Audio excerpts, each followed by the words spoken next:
all about how you see things. It's all about how you see things. See, you can look at somebody further ahead than you, and you can be really frustrated, really pissed off that you're not there. Or, you could look at somebody ahead of you for inspiration to pull you through. Now, the problem is most people are looking at people who seem perfect online, and they compare their results to where they are to the progress of somebody who could be decades ahead of them, and it makes them feel bad about themselves. Where in reality, there's two ways you could look at it. Number one, you could look at that person and go, why not me? Why not me? We have this innate ability to compare to others. I like to call it Comparison-itis. I talk about it in my second book, actually, about this comparison mindset and how we always, I'm not him, I wish I could be there, it's different for me, all the rest that we say. And hey, I can fall into that category too. But one thing I've noticed is that we can use somebody else's status, success to elevate us, to draw towards, to feel inspired to follow, for example. Or we can use it to tear us down. That's a choice. Comparison is a choice. And it's how we see things. Our perspective is everything. And a lot of the time, we judge simply based on what we see, not what we know to be true, like factually true. And we're all guilty of this. We see someone smashing it in life and we think, easy for him, easy for her, easy for them. It's different for me. But then we don't understand any of the finer details about what that person might be going through or have been through to get to where they are. But we just judge what we see. And sometimes that can demoralize us. But I think one of the great things that my dad taught us actually was he was always asking questions to people. He had this attitude of curiosity.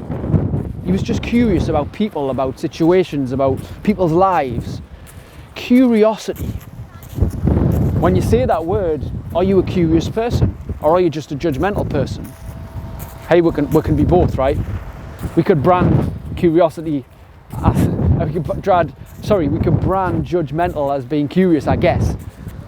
But I mean curious as in, no matter whether what you hear, what you see, what you find out, curious is being open to any outcome. Curious is being open to any method, any possibility, even if it doesn't fit with your ideal, your expectation, your thoughts about what should be, the way it should be done, what's right, what's wrong. Maybe just be curious about how other people have got to a certain level of success.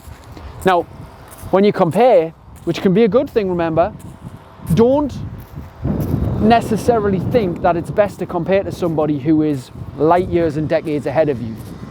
Maybe it's best to compare to somebody who's a year ahead of you, or 6 months, or 2 years ahead of you, and think, well, that could be me in a year, that could be me in 6 months. The problem we have is we compare ourselves a lot of the time to people who are decades ahead of us. I have an Olympic weightlifting coach who was in the actual Olympics, and I compare myself to him in a way of, why not me eventually? Why can't I be inspired enough to get to his level? But obviously he's decades ahead of me. So much more reps, so much more time, so much more dedication, so much more discipline than I've ever applied. I can't look at him and go, well, it's all right for him, what's the point in me? Keep going. The same for you. You look at someone with an amazing body, an amazing life. Don't just say it's all right for them. Think, well, how did they do it? How can I be inspired to get closer towards what I say that I want? We can compare and let it tear us down and destroy us. Or we can compare and be inspired and pulled to follow and take another lead so that we can inspire others to follow us as well. See, a true leader doesn't want others to just follow them. A true leader wants others to lead. And I'd imagine if you're looking up to people with results, regardless of where they are in life, the likelihood is they'd like you to lead like they've led a good life. So don't be too demoralized with people who are further ahead of you. Use their success and we've heard the cliche, success leaves clues, and that is true.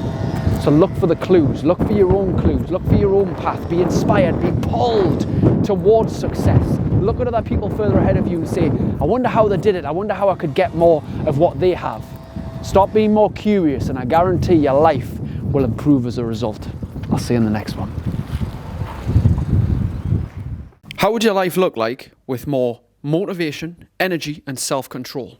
My second book, Supercharged, is available now, the modern day guide to creating outstanding levels of energy, motivation, and self-control. Head to superchargedbook.com to get your copy right away.